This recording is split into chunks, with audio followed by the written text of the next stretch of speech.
There we go. Now I'm feeling. All right, how's everybody doing? That's not good. All right.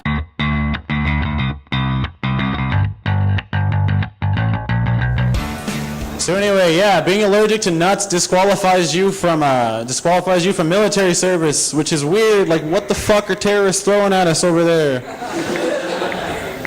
Get down! It's a Snickers. Isn't everyone allergic to shrapnel?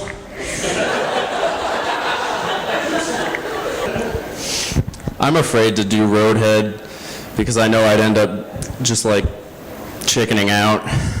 I know if a girl was ever sucking my dick like on a drive at some point, I know I would just stop her and I'd say, look, I'm sorry, but you gotta keep your eyes on the road.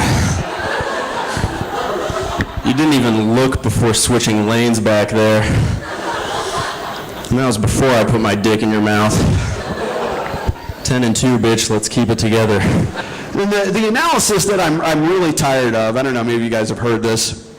Well, Chuck, this one's going to come down to who wants it more. Bullshit.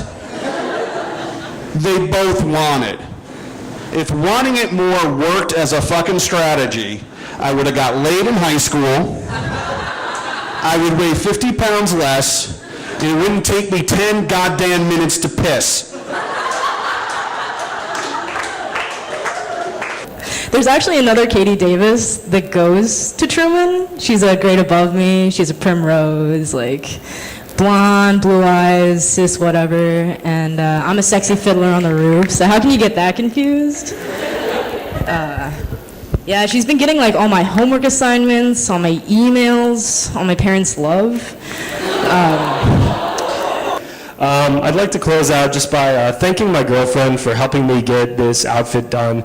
She helped make me, look like this tonight. She loves special effects and makeup. She's actually doing it for Sigma Alpha's corn maze this weekend. And when she told me she was going to be doing that, I responded to her, "Corn maze? Isn't that a little bit redundant?" And then she choked me out. Someone texted me that they met the real Katie Davis. I'm pissed. I'm like, let's go vandalize everything she loves. So my friend and I were so shit-faced whenever we were egging this house. Another crucial part to this story is that we were also really shit-faced when we were looking up the address. While I was egging my own house, I was like, this bitch stole my blue shutters. We looked her up in the yellow pages. Turns out she was in the white pages.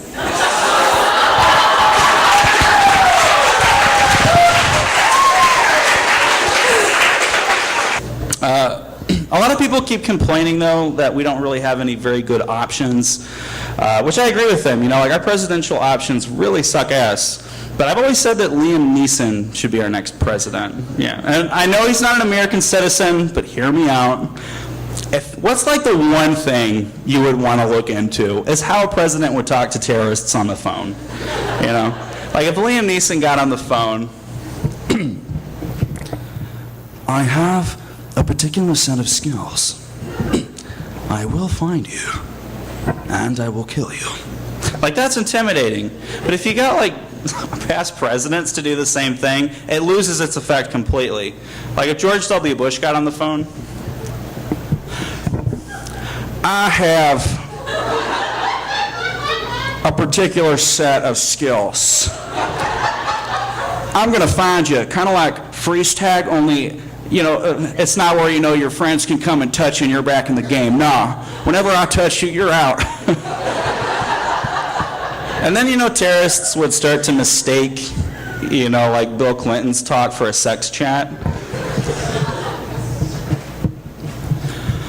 I have a particular set of skills.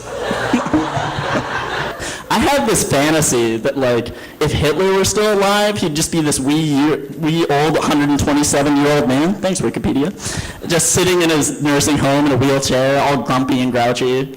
And, he would be trying to do stuff like macaroni art, but he wouldn't be any good at it. He'd be trying to get up on his soapbox, but his hips just don't work that way anymore. You know, he'd be, I don't know, cheating at Risk, where it's like, Hitler, you can't take Poland, and it's like, 9! You know. Eventually the orderlies are just like, maybe he's constipated, maybe that's why he's so angry. And it's like, Adolf, do you want some prune juice? And that just sets him the fuck off. He's just like, juice!